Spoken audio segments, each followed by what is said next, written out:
class, welcome or welcome back to my channel and welcome to a new reading vlog, a very fall-esque reading vlog. I have not been able to fully enjoy fall as of yet because I have been moving again. Yes, I literally just moved 2 months ago.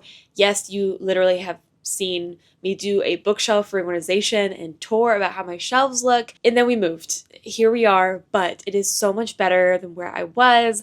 Long story short, the person that I moved in with kind of lied to me and didn't give me a full story about their situation, so I kind of had to dip and get out of that situation as soon as possible because it was just not a good situation. But no worries, because where I'm at is probably the best place for me to be. I love the area, I love my neighbors, and it has just been already an amazing experience, and I feel so much happier here. So everything worked out in the end. It just took a while to get here. But that being said, it is time to finally enjoy my favorite season ever, which of course is fall. So I thought we could do a couple of activities together and still like set up my new place. Bookshelf organization will be happening right after this intro because yes, she's a mess, okay? My mom helped me move and we got to the point where we were unloading boxes and just like throwing stuff on my bookshelf. We have all the books on there and then we have bunch of random stuff as well. So I have to go through that, but I thought we could do that together. That way you could kind of see how my shelves end up looking like, because, you know, the bookshelf organization and tour that I just did is now, you know, obsolete. Therefore, it's time for a little bit of an update, a little bit of a refresh. And then I also have a little bit more decorating. I can finally set up my collage wall, which is very exciting. And then I'll probably do just a touch of decorating for fall as well. I have a lot on my plate. I recently released my How to Train Your Dragon map, and the last sample comes in literally in the next couple of days. And then I have to spend so much money on paper, an obscene amount of money on paper. Let's go ahead and talk through my TBR before I get off on any more tangents, because knowing me, I could sit here and yap with y'all all day because I've been gone so much and slowly getting back into my YouTube groove. So it's just so exciting to talk to y'all. But without further ado, first book is The Floating World. This is the only book that I own as of right now.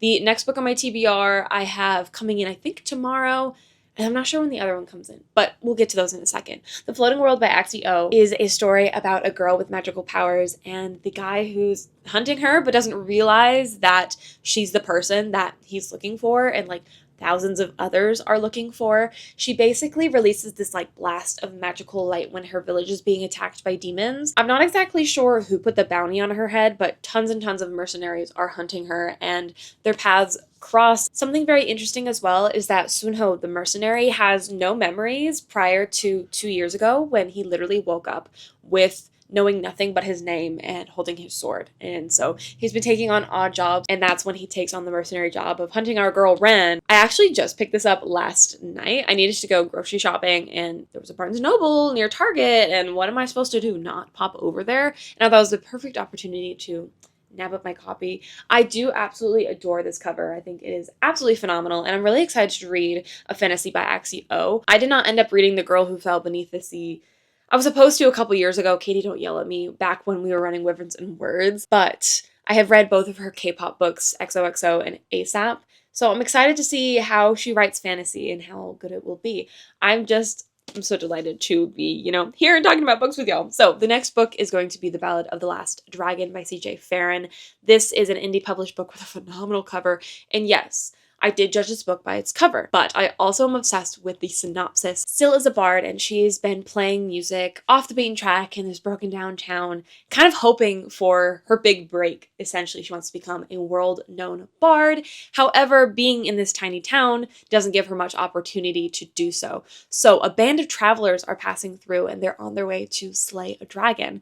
And Syl convinces them that they of course need a bard in their party because who else is supposed to sing the tales about them and spread their fame? So Syl joins the party. Stuff goes down almost immediately because it's literally told in the synopsis that like someone... So I'm curious to see how that affects the group dynamic and where their adventures take them. It just seems like a delightful time, and the cover, of course, is screaming fall, and I am absolutely obsessed with the cover. So I'm very, very excited to own it. Like I said, it is coming in tomorrow, so I don't have a book to hold up right now, but fear not, I will very soon. And then the last book on my TBR is a fun and very long romance book, and that is If It Makes You Happy. Now, I recently watched Katie's reading vlog, and she seemed to really enjoy it, and she was actually the one to put it on my radar, and it seems like the perfect fall book, the perfect book to get me into the fall vibes, the perfect book to escape into fall since I live in Florida and we don't really have a picturesque orange leaves and the trees slowly changing colors in the fall as the weather cools down type of thing. It's more like, have a hurricane, have another hurricane, and here's another hurricane. So I'm so excited to escape into this like Gilmore Girls inspired novel. Now, I don't like Gilmore Girls. I like the aesthetic of Gilmore Girls, but I couldn't get past like the first 2 episodes. The characters just pissed me off. But regardless, these characters seem like they would be right up my alley. We're following Michelle, who takes over her late mother's B&B, but she's really struggling to run the B&B, and she's struggling to replicate the charm and the whimsy and the love that her mom gave to this B&B. So enter her hot single dad neighbor, Cliff, and a romance ends up blooming, and Cliff kind of helps her run the B&B, I assume. And I'm just so excited to get to know these characters and see how everything plays out. It's kind of a grumpy sunshine from what I understand. So it is a little bit switched on their head because typically we get like sunshine girl and grumpy man. I'm very excited to see how their dynamic ends up working and how I feel about these characters and of course the setting. It takes place in Vermont and one of these days I will make it to Vermont in the fall to experience the beautiful foliage that Vermont has to offer. But in the meantime, I shall read a book that takes place there and pretend that I am there when I am not. Those are my TBR plans for the video. I'm very excited to get to all of them. Like I said, I will be starting with The Floating World, but more importantly, I will be doing my bookshelf reorganization because, like I said, she is a mess and she needs to be cleaned up. I need to put my string lights up and just make my room more cozy, which I'm very excited about. So let's go ahead without any further delay and get started on that.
Hello, and welcome to Yap Central, Full Transparency. It's a week later, and it's also 3 in the morning. This is the best time ever to be doing a vlog update for you guys. But as you can see behind me, my bookshelves are finally complete. Now, get ready, like buckle in, honestly, for a very tangenty update, okay? I've got book updates for you. I've got life updates for you. And we're going to start with the bookshelves because that's what you just saw me do, was do a bit of organizing. But you didn't see the final anything in the B-roll, and that is because literally all you saw was all I did. And then today I finally finished my cases, which worked out great because, long story short, nothing about anything lately in my life has been simple. So I needed internet, as one does, and the coax outlet that I have access to in the living room where I wanted to plug everything in wasn't working. And so the technician came out and was like, hey, I need access to the other coax cable or outlet in order to reroute it out to there, which unfortunately is behind one of those bookcases. So I had to take all the string lights off, shimmy out my bookcase after taking all the books off as well, have him do his technician magic, and then shove it back, put the string lights back, put the books back on, and then the ball was rolling. The motivation finally was there, and the shelves now are as good as they're gonna get. I'm not 100% happy with them, but you know what? The books are on the shelf. The decor is on the shelf, and that's really all I can ask for at this point in time. I'm debating, should I talk books and then talk life, or talk life and then talk books? I feel like let's talk about some books first, because I am in the middle of 2 right now, which is going wonderful. And then I have a little bit of a book haul as well, tiny book haul. One of the books is the book that I said that was coming in, and it did finally come in, and that is The Ballad of the Last Dragon. Spectacular time so far. We'll get to that. The other book that I hauled is Outlander by Deanna Gabaldon. It's 3 in the morning. Please remember that. This is the 20th anniversary edition because I think the regular covers of Outlander are kind of ugly. So I got the special edition. I will be reading this, hopefully, God willing, this month because I think I mentioned this in a previous video, but I have a bunch of Scotland footage from like May and I haven't done anything with it. So I thought it'd be fun to do like a Scottish-esque themed situation. And I've heard wonderful things about Outlander, both the book and the TV show, and seeing how I'm really bad about TV shows. Why not pick up the book? You know, I thought it'd be fun. It takes place in the Highlands, which was my favorite part of Scotland. So very excited to dive into that book. But as for reading updates, I'm going to start talking about The Floating World first because I am 69 pages in. Very nice. Chapter 8. And honestly, this book is not as gripping as I was hoping it would be from the start. To be fair, though, like I said, I'm 70 pages in, so nothing too crazy has happened. I mean, crazy things have happened, but nothing that's like a shock to us readers because everything that has happened was on the blurb. So now I'm hoping things will get interesting. I'm really ready for our characters' paths to cross, quite frankly. But we have the setup. Ren, her family got attacked by demons. She let out this big light and then ran for her life. And then we have Sunho, who got recruited as a mercenary to hunt Ren. Basically, everything, again, the synopsis told us, that's all that's really happened. It's very, very YA, which I can't complain about because guess what? It's a YA book. But after reading Breath of the Last Dragon, I just really felt like I could return to the genre and not complain as much with YA. Neither of the characters have really like gripped me so far. I'm not super invested in any of their POVs. I mean, we built up Ren and her character and the relationship that she has with her family and kind of where she fits into everything. And I think that was supposed to make you feel for her before, the demons came and attacked everyone. But even in like the cute, sweet moments, I really wasn't feeling it that much, which was a little tragic because I went into this book hoping that I would love it so much. And so far, it's kind of just been an experience. Once again, I'm only 70 pages in, nothing really has happened, but I'm hoping when the plot picks up and, like I said, the characters' POVs start overlapping, I'll get more invested into the story. But so far, not so good. But a book that is going very well so far is The Ballad of the Last Dragon. I am 126 pages in on chapter 14, and I literally had to stop myself from reading for I could give you guys an update, which is also one of the reasons why I'm giving an update at 3 in the morning, because tomorrow I have a car appointment, and God knows how long that's going to take, because every time I go in for an appointment, it takes triple the amount of time that I hope it would. So, bring in some reading to do there. I'm having so much fun with this book, okay? It is like the classic adventure situation, right? Syl convinces, although she didn't really like have to do that much convincing to join this party to hunt down the dragon. Basically, she sang a song, said, you would need a bard. And they were like, sold. Come on board. I love Syl as a character so much. It's been a delight to be in her brain and see her interact with the rest of the party. The romance, listen, I don't hate it by any means, but I am still annoyed, even though I'm 100% like giggling and kicking my feet. The interactions between Syl and Jeremier started out in a very like classic-y trope of like Jeremier was super broody and kind of off-putting and kind of rude, quite frankly, to Syl. And Syl's like, "Ugh, whatever, the one person in the party that doesn't like me, I can deal with that." And then she randomly gets jealous seeing him like talk to another girl. And then, they make out. And I'm like, okay, cute, love all that. But like, what do you really know about one another? Because we haven't really had that conversation. It's kind of been the riding on the same horse, so forced proximity situation. And that's kind of been it. However, I'm just having so much fun with this book. So I'm complaining, but I'm also not. This would typically annoy me, but I think I'm so captivated by the adventure and the excitement of like reading an adventure novel and loving Syl so much that it's not annoying me as much as it usually does. Because Syl is a bloody delight, okay? I love all the songs she sings. I love how she's also like given Jeremier like hell in songs. Yes, I actually am. Okay, I'm like sort of reading the songs. Sometimes I skim, okay? Typically I skip songs. You can watch my Hobbit vlog, okay? I don't even care if it's J.R. Tolkien himself. I'm skipping songs that are like multiple stanzas. Literally did not want to put this down, but I also was at such a perfect stopping point to give an update. A pivotal shift in the story has occurred, which was very much so alluded to in the blurb on the back. And it almost happened earlier, and it was almost like a little like gotcha moment where you think one thing's gonna happen and it's so utterly ridiculous. You're like, there's no way that like this is how it's gonna go. And then it doesn't. You're like, oh, okay, maybe that was it then. And then a couple chapters later, you're like, that's what we're doing. Sorry to be so vague, but I cannot spoil this for you. I feel like I haven't felt this way about a book in a minute, where I literally don't want to put it down and all I want to do is like sit and read. But unfortunately, I cannot, which gets me into a bit of a life update situation happening. So between this clip and the last clip, I went to the Netherlands. That was a thing that I did for Ranger's Apprentice Day. It was not.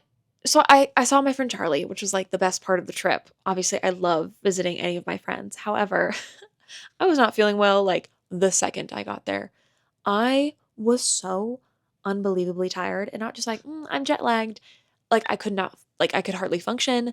I wasn't feeling well. Like I went to RA Day, saw the show, and then like I think 3 hours total passed. And I was like, hey, I really don't feel good. Can we please go home? I need to sleep. Like I am not okay. And then I ended up leaving a day early because I just wanted to be home. And then I got home and I'm just surrounded by boxes and I was internetless and just had so much on my to-do list to the point where I'm just so overwhelmed, which also leads me to another point I wanted to talk about, which is just like becoming a full-time artist has been simultaneously like the best and worst thing to happen to me, quite frankly. Same with like being a flight attendant. Once again, best and worst thing to ever happen to me. My mental health the past couple years since becoming a flight attendant has plummeted greatly. And I think that has to do with the complete lack of structure in my life, right? As a junior flight attendant, your life is like the company's. They literally own you. You're on call. They can call you like at any point within like a 12-hour period, and you kind of have to drop everything and go. That's been very, very anxiety inducing for someone who has another job, which is being an artist. So for months that I've been able to take completely off from flight attending, it's been good because it means that I can actually like plan my month more. But at the same time, I have so much time that I think I can do so much more than is actually like feasible. And then I beat myself up about not being able to achieve these like ludicrous goals that I set for myself. And I'm like the one setting them. But also, commissions have been the bane of my existence. I love my authors that I get to work with. Do not get me wrong. I am so grateful for the fact that commissions are the only reason I've been able to like do art full time and have it sustain me and become a full time artist. However, it has gotten to the point though where because of commissions, I am behind on everything in my life because I know that commissions are like the priority and therefore I struggle to do anything outside of them because I know I need to do them first. But then if I don't do them, I instead do absolutely nothing. So I'm behind on not only like fun things that I want to be caught up with, like both of my journals, both like writing and in like my reading journal, watching Formula One races, watching Dancing with the Stars. The season just started. How am I already this far behind? And even like all the reading that I wanted to do this year, decorating for fall, like getting my apartment set up has really like also, thrown me for a loop. Moving twice within 2 months have also just thrown my entire life off kilter.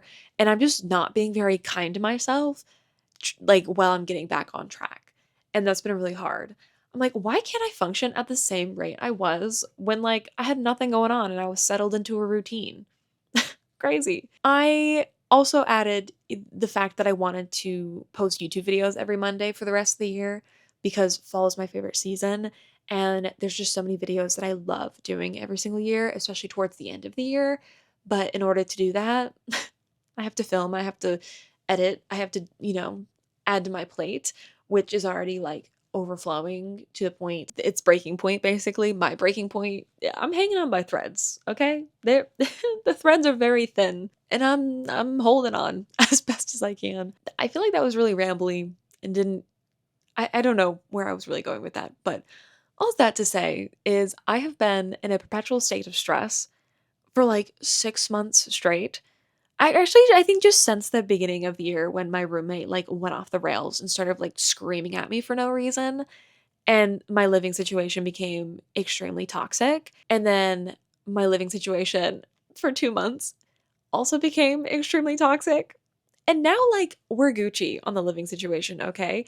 It makes me so happy that it's 3 in the morning and I can just decide to sit down and film for you guys. That makes me incredibly happy. However, because I've been in such a perpetual state of living out of boxes and being stressed and not feeling comfortable in my own environment, I want to get my place set up like as quickly as possible, which isn't realistic because obviously it takes time. However, today I got a big chunk of work done on like setting things up, but then I still didn't work on the things that I needed to work on. I got one thing done because I had a super tight deadline where it was like I needed to get it submitted tonight or it wasn't going to arrive in time. But I didn't start that until like 11 p.m. because my room was filled with boxes and my drawing desk was covered in so much stuff that I had to put away and find a place to put to be able to like sit down and be creative. And I am one of those creatives that I need a good environment. I need to be in a decent headspace in order to create. I cannot force it. So that is also why I've been struggling so much lately with all of my art. It's like, how am I supposed to be creative when I am stressed like every single moment of the day? Like, if I have no reprieve for like letting myself sit with my thoughts and like brainstorm and plan out and like try to let, like, get the creative juices flowing. If I don't have a single moment in my day to allow for that sort of headspace, it's a struggle. It's a struggle. Anyways, pivoting the entire conversation, let's talk about the sport that I'm doing now because it seems like I am just, you know, showing my evolution through all the different sports that I have been getting into as an adult. I'm back in gymnastics, which has been fantastic. Thank you for asking. If you're new to my channel, so sorry if this is your first video of me. I would love to say I'm not usually like this, but that would be a lie. I have been doing martial arts lately. So I did jujitsu for a couple years, did taekwondo for nearly a year, and then I moved and now it's like too long of a drive. I'm finally a member at the gym, which is so exciting, which means I can show up to every single practice. And I've been to 2 so far, and it has been amazing, reclaiming my love for a sport that I just adore. I grew up doing competitive gymnastics, but honestly, didn't have the best experience. I did in the early days. I like begged my parents to get into gymnastics, and I loved it for so many years. And then I had the final coach that I had, and coaches really make or break your sporting experience. Gymnastics trauma aside, it has been amazing. However, I'm not like out of shape, but in terms of like gymnastics, I am incredibly out of shape. But it's weird because I can still do a lot of things, but like my body doesn't like that. Like a backflip, right? I can do a backflip, but can I do 10 backflips and like not feel it the next day? Absolutely not. Will I be going back? Yeah. I don't even care. Like, that's how much joy gymnastics has been bringing me. It's like my one, that and pottery, my like little bright spots in my life of chaos and stress and being overwhelmed. So that is my update. My God, was this rambly, and I am so sorry, but I hope that you enjoyed the ramble or could relate to something. And I am trying my best to just finish all my commissions. 2026 cannot come soon enough. I am taking an extended period of time to not do commissions and hopefully work on projects for myself. So it would be really nice to do a project that I want to work on in terms of art and, I don't know, be able to keep caught up with my journal without feeling immense guilt, taking like an hour or two to like work on my journal because I'm like, should be drawing. If I'm gonna be doing something artsy, it should be my commissions. And just having that constantly in the background of my head every single day, it'd be so nice. So, very excited for the rest of the year to be finished, for I can, like I said, enjoy art again. I don't hate it, but again, I've gotten to a point where I hardly even have time to read. And not because I don't have time to read, it's just I literally cannot sit down and read because I cannot get my mind off the fact that, like, I could be drawing. Why am I not drawing? How strange. Which is why I think reading The Ballad of the Last Dragon was so fun because I was reading it on the plane to the Netherlands. And, like, I couldn't be doing work at that point. So I was fully invested in the novel, reclaiming my love for reading because I feel like it's just been, again, on and off with the reading year. But speaking of the Netherlands, I thought I would share in the next bit of B-roll just a couple of clips that I got from around Leiden and at Ranger's Apprentice Day. I seriously did not film that much at all because, again, I was not feeling well. But Charlie and I did go on a boat tour in Leiden, which was delightful. She knows how I feel about boats. So it was the first thing that we did. And it was so fun to learn like the history of Leiden, which was my favorite place to visit last year. And to just be on a boat. How healing is that? I need more boats in my life, quite frankly. So I'm gonna go ahead and play those little bits of footage for you guys and then come back with an update, hopefully sooner than a week.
Hello! I have a chair! It's so exciting. I have been wanting a proper chair for so long, and I'm so excited to finally have one. It is so cute, and I love the neutral brown, although I'm realizing with this shirt, maybe I blend into it a little bit too much. Am I the chair or am I Cass? You'll never know. My other like circle chair that I usually sit on to film videos, I've had for over a decade, I want to say. And I'm gonna still keep it because it folds really compact, which is nice. She's definitely broken, and there have been a couple of close calls where I thought I was gonna fall to the floor, but it's fine, okay? I'll reserve that chair for guests that come over. Add a little bit of excitement to their life, you know? Chair updates aside, I do have a reading update for you all because I did finish The Ballad of the Last Dragon just a little bit ago, right before I assembled my chair, and I have some thoughts. I will say that when I did the update last for you guys and gave my initial thoughts was the perfect time to give the update because that was the best part of the book. After the situations that went down, the tone of the book sort of changed, but also the focus of the book changed a lot. The beginning, very much so, is Syl striking out. I don't want to say independence necessarily because she has been on her own this entire time. More like striking out on this adventure to make a name for herself and finally achieve her dreams, which she hasn't been able to do. In the beginning, she was just playing songs at the Rusty Nail, which was the tavern she was kind of living at, and not really achieving her dreams of becoming this well-known bard. And then she finally started taking steps towards achieving that dream, settling in with the group, figuring out where she fits within the dynamic between all the characters. And I love Syl as a character, and I still stand by that fact. However, once the romance became the focal point of the book, it almost became more boring because I just did not care for Jeremier as a character at all. And then the third act conflict just solidified the fact that I did not like Jeremier as a love interest. I didn't enjoy their dynamic. I felt like Syl really never learned that much about Jeremier. We've got little bits and pieces of information sprinkled in, but there's tension for no reason, and then you discover why. I'm not sure if what C.A. Farron did is necessarily a trope, but it has happened in multiple fantasy books, so maybe it is a sort of trope, and it's not one that I particularly enjoy. The adventure was the most exciting part to me. I loved Syl getting to train with Neith, and I found her character very interesting. In fact, how the ending ends off with Neith, I would be very intrigued to see if C.A. Farron would write a potential story with kind of where these particular characters get left off. I think that would be quite interesting.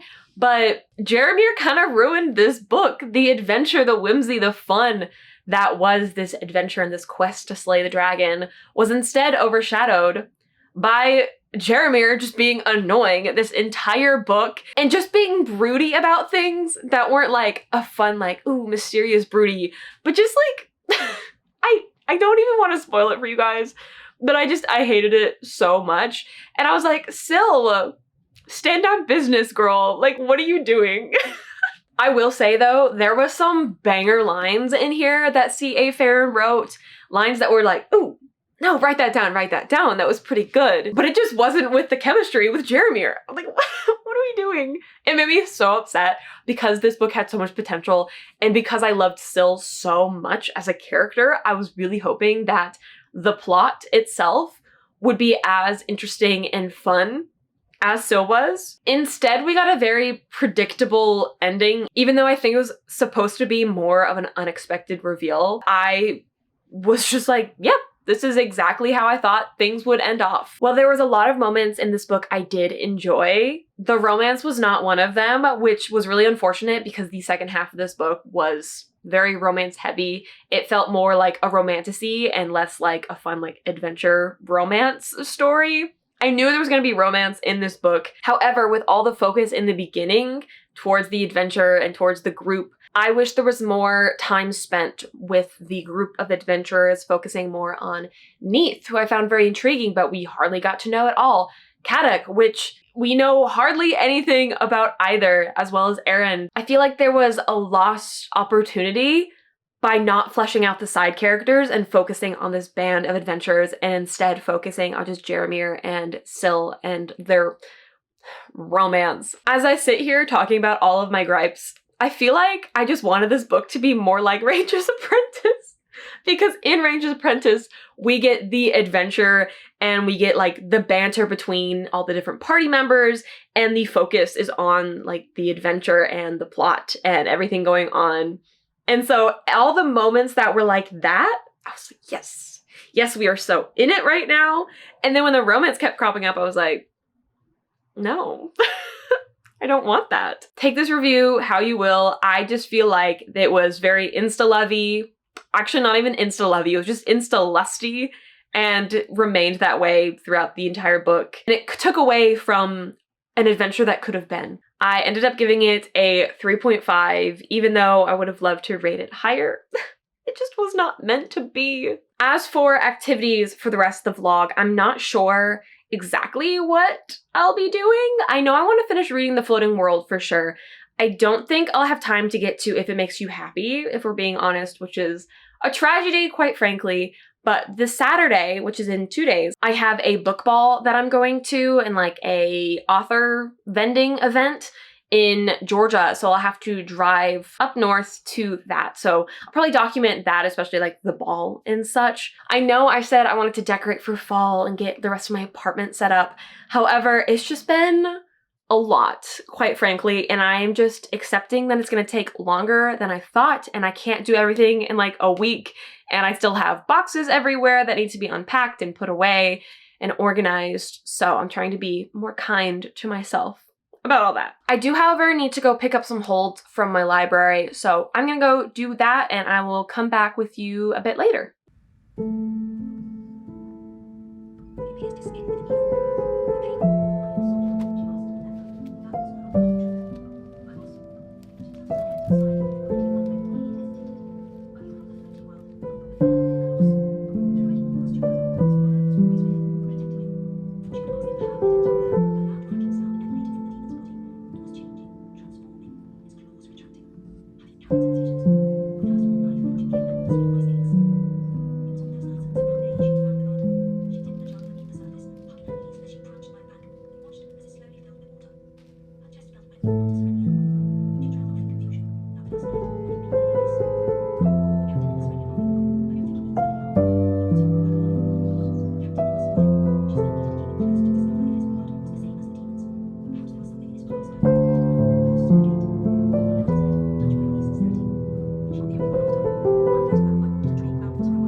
I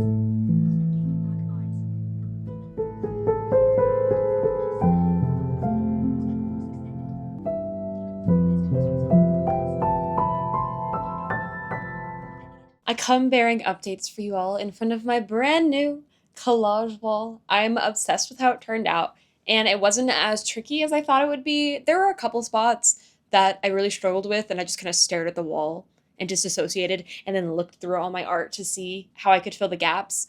I think I need more art, quite frankly, because I'm not able to extend this any higher. And ideally, I'd love this whole wall to be, absolutely covered. So logic dictates that I have to buy more art to support more artists in order to fill my wall. No one correct me on that. Also, I just want to check in. Does it look like I went to bed at 5 a.m. this morning? Someone please tell me. Actually, please don't tell me. I went to Nevermore, the fantasy book market and ball last night, which we'll get to in a moment, and I will, of course, share all that B-roll with you. It was an absolute delight, though, just as a heads up. We will get into that shortly, but first I have book updates for you all because I have made more progress into the floating world, and I have also picked up Haunted Ever After by Jen DeLuca. I am only about 70 pages in, which is in the middle of chapter 8. As of right now, I picked this up since I wasn't going to be able to get to If It Makes You Happy, but I still wanted some sort of like spooky Halloween-esque something seasonal romance. And I put this book on my TBR last year, and there's a second book out, so I thought, why not pick it up from the library? This was the hold from the library that I was speaking of in my last update. And so far, I've been enjoying it to like a moderate amount. It's nothing groundbreaking for me as of yet. It takes place in Boneyard Key, Florida, which is supposed to be like this spooky haunted town, and there's ghost tours and all the spooky things. And Cassie recently up and moved her life from Orlando to Boneyard Keys, and honestly the first page absolutely got me because I've been moving, obviously getting things set up, all of that. And also the main character's name is Cassie, hitting a little too close to home, but it says her life was chaos. Cassie didn't like chaos. She liked checklists. She liked the satisfaction of a job well done. She didn't like moving boxes filling every room of her new house, turning her morning routine into an obstacle course. She didn't like having no idea where her saucepans were since they weren't in the box labeled kitchen. Man, did I feel that in a spiritual level, because my goodness, that's how I felt with the entire moving process of just knowing where things used to be in my old places, but then not knowing where they are in my new place as of yet. Because every itty bitty thing in my house has like a very specific home, a specific place it must return to. And as much as my life is chaotic, my living space, I cannot have in chaos or else I cannot function. So I was definitely feeling Cassie in this moment. We've also met Nick, who had kind of not a great first impression of Cassie. He works at this like coffee shop bakery, and Cassie has some audacity. Let me tell you, Cassie works remote, hence why she was able to move like from Orlando down to the coast, and she woke up. Her laptop was dead, which is weird because she left it charging all night and she knows this. So she's rushing because she's late to a meeting, and she walks into a coffee shop. She doesn't order anything. She literally just like plops herself in a corner, plugs in her laptop, and starts having this like Zoom call meeting situation. And I don't even blame Nick for being like, fuck does she think she is? Because who does that? And then Cassie was debating not getting coffee after her meeting was done. I'm like, girly, you walked into a local business, mooched off their Wi-Fi and electricity, and then you weren't gonna buy a coffee? Crazy. However, these occurrences with her laptop not charging because like the electricity is being weird in her house has caused her to continually need to go to this coffee shop in order to charge her devices and to actually work, which I know is like the ghosts doing, which is really fun. I wasn't for sure if this was going to be paranormal or if it was just going to be like alluded to like, ooh, spooky hip happenings, but there's 100% ghosts in this book, and it's honestly been a fun time. You guys know I'm kind of a wuss, so I don't like super spooky things, but so far it's been fun. It's very Jen DeLuca, very easy to read, very easy to get into, and I'm excited to see where their story takes place. They're on their first date but not date because there's these ghost tours that go around the town and point out the different locations that are supposedly haunted and the little like backstory behind the ghost that's doing the hauntings and things like that. So Nick and Cassie are currently on the ghost tour, and that is where I paused. I made it much further into the floating world, and guys, I'm liking it. Okay, I know I said that I was really bored in the beginning, That's because I was. But now we are in it. The second the POVs overlapped, chef's kiss, as I knew it would be. It's been so fun. So I'm on part 3, which is the underworld, page 203. So I have just over 150 pages left to go in this book, and I'm stressing out because things are happening, things have been revealed. I love Sunho and Ren's dynamic so much. There was already one of like my favorite tropes, which is like faking being in a relationship. Like, it's fake dating, right? To not be discovered and like found out by people. They were surrounded on a group like hellbent on killing them, and then they were like, no, we're just young couple in love. Like, please don't kill us.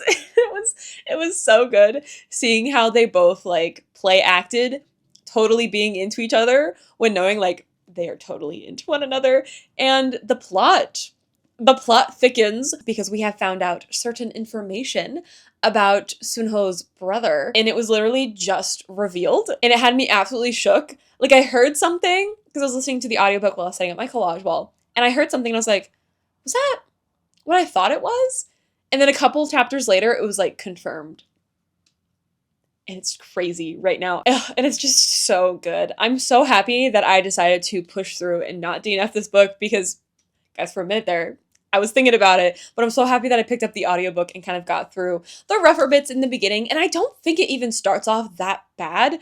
I just think I was annoyed because I already knew everything that was happening in the beginning of the book because it was everything that was, like I said earlier in the blurb. So I was like, can we have something more exciting happening? Things that I don't already know will occur. That is my little reading update for you all. My goal is to finish both of these books by today, which is a little ambitious because it is already 4:30 p.m. and this vlog needs to be posted tomorrow. And so I don't know how realistic that is, but for sure I want to finish The Floating World since that was like the main book of the vlog that I've been wanting to finish and to read.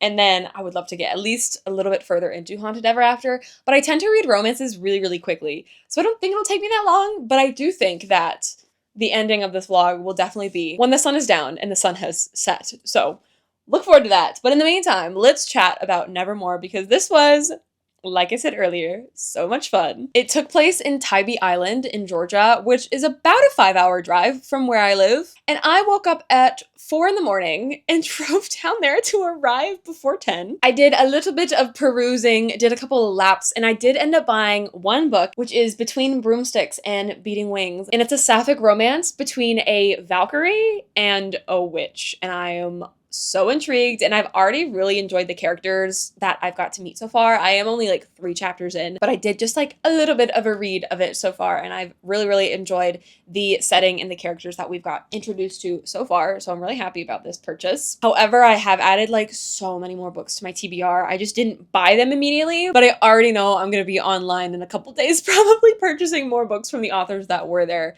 And funny story that, oh, I don't know how funny it is. It's funny to me. So I'm working on a map commission for an author, and they happen to be there. And it's so crazy because I was invited to Nevermore like as an influencer over a year ago. And the fact that a year later, I just so happened to be working on an author's map who also was there. And I got to meet her, which was so amazing. And what a cool coincidence. Truly small world because she doesn't even live in Georgia. Like, she traveled to Georgia for this convention. And then I obviously live in Florida. And I'm like, what are the odds that I'm meeting someone who I'm like currently like working on the map for? It was such a cool experience. And then of course I got to meet the people running the event who were incredible people. Oh my gosh, they put on such a fabulous event. And I had to pat myself on the back a little bit because you'll see the clips. I had the bright idea, because we're right on the coast, of taking pictures on the beach in our ball gowns. And the vibe I was going for was like a pirate siren mermaid situation because I wanted to wear my pirate hat.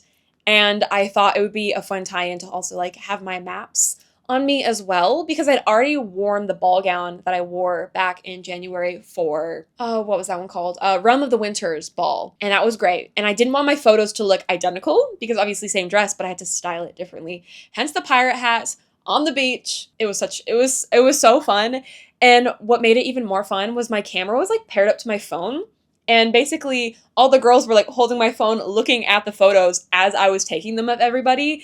And we were all just hyping each other up. It was absolutely incredible. And I just met all these girls. It was amazing. The community of writers that I got to meet were amazing people. And I also got to meet Kate, who is a fellow cartographer. And we've literally been talking about meeting for 2 years because we don't live that far away from each other. And we're like, yeah, no, like we need to hang out. We need to go do something together. And it just, our paths have not crossed until this very moment. And I'm so excited for you guys to see that footage of like the beach and the ball and the market. So we're going to cut to all of that B-roll, and then I'm going to come back and end this vlog for you guys.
Good evening, everyone. As promised, I have some updates for you because I did end up reading both Haunted Ever After and The Floating World.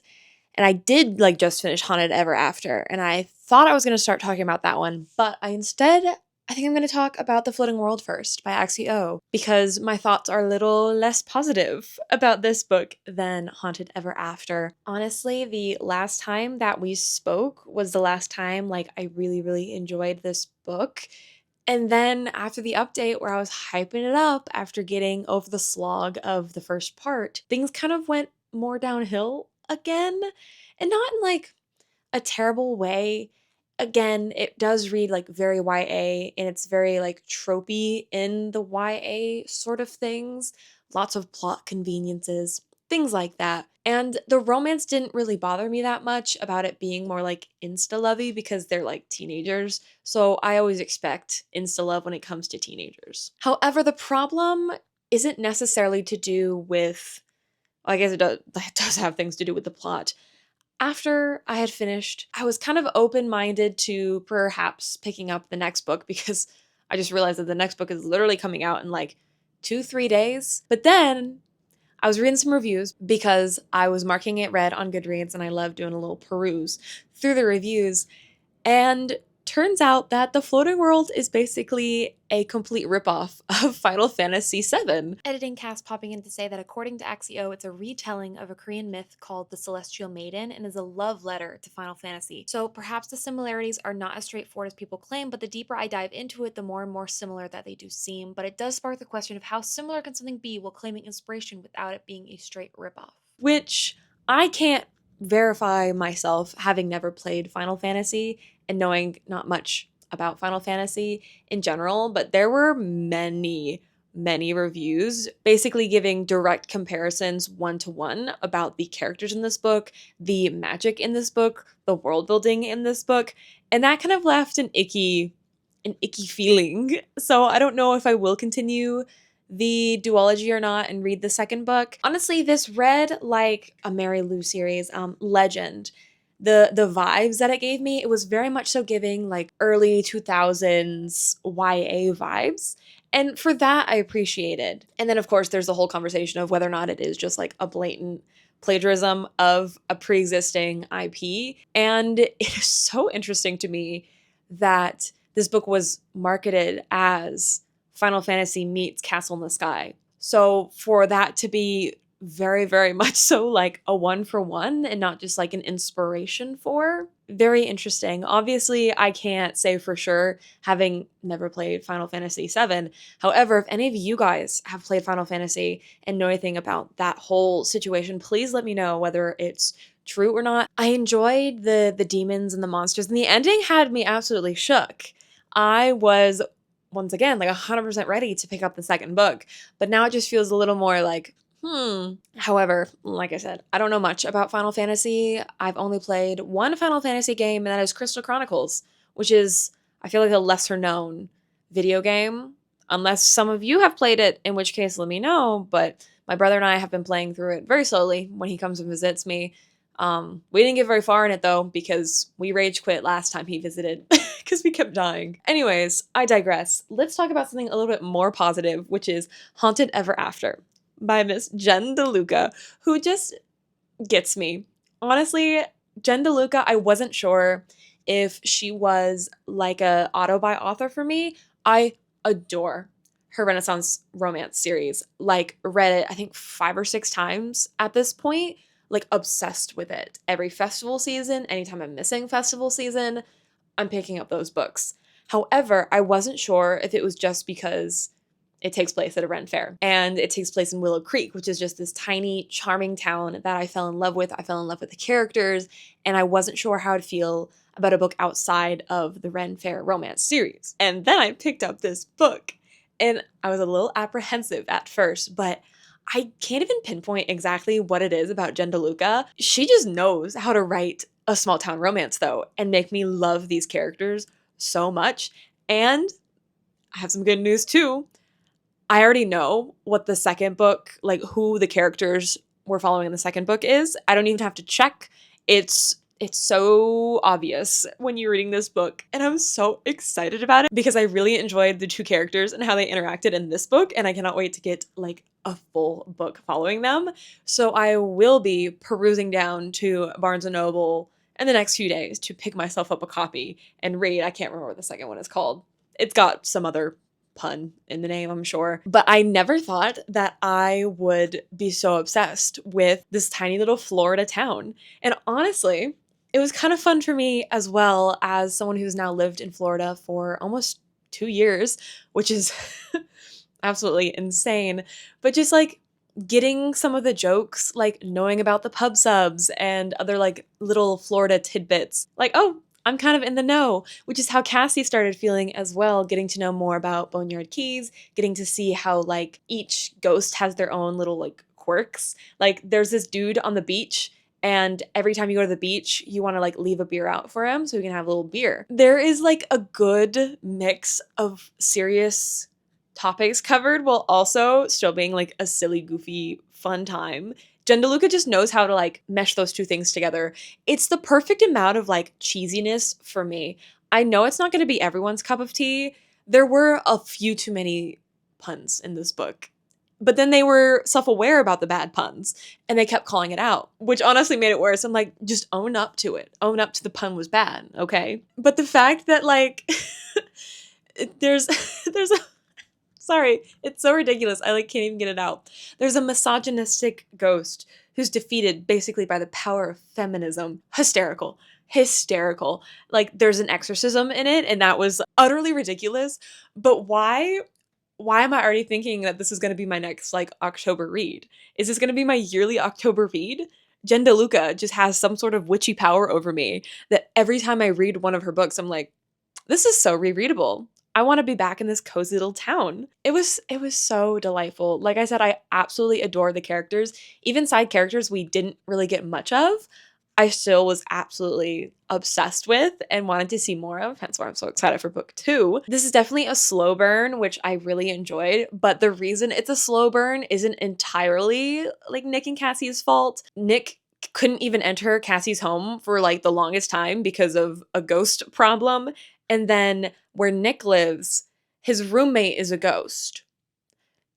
So there's not much you can do about that. So it was definitely a slow burn. And Nick also had some commitment issues he had to get over. So like there was that too, but the ghost problem was also very interesting. And learning about each ghost was so fun and just really made this town more believable about all these little like quirks and small spots that like even tourists don't know about, and that Nick got to let Cassie in and make her feel more welcome and make her feel like a local. It was so fun.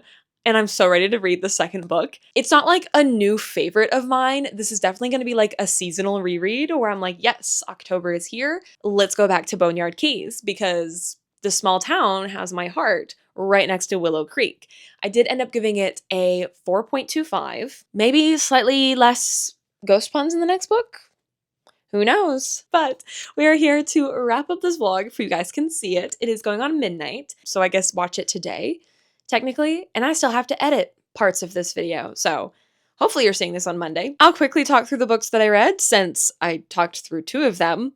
Actually, how about we recap, okay? Here we go. The Floating World, Haunted Ever After, and then The Ballad of the Last Dragon. Nothing too outstanding. Some hopes and dreams that were crushed about books that I thought would be a lot more fun than they were. Having just issues with the plot. But, we found Haunted Ever After, and that, at the end of the day, finding a new small town romance book that I love, I'm content. I'm quite content. I know I didn't get to decorate for fall at all in this video, which is a little sad. However, we are pretty much fully decorated now, which is exciting. Every corner of my room has something, and that makes me very happy since nothing sucks more than blank walls. I have to be surrounded by things to have a good environment to be creative and just make it feel like home, and it's starting to feel like home, which is very exciting. Other than my tiny ass water heater, okay? Why can I not take super hot showers for a super long time? That's garbage. But other than that, it's been wonderful. And I'm so happy I got to document it for you all, as well as share, the other fun things I did in this video, which is like go to the Netherlands and go to Georgia. 2 very big events that also I got to share with you all. So let me know what y'all have been reading. Let me know what you have been up to. As always, I love to hear, and I do really, really hope to see you in my next one. Toodles!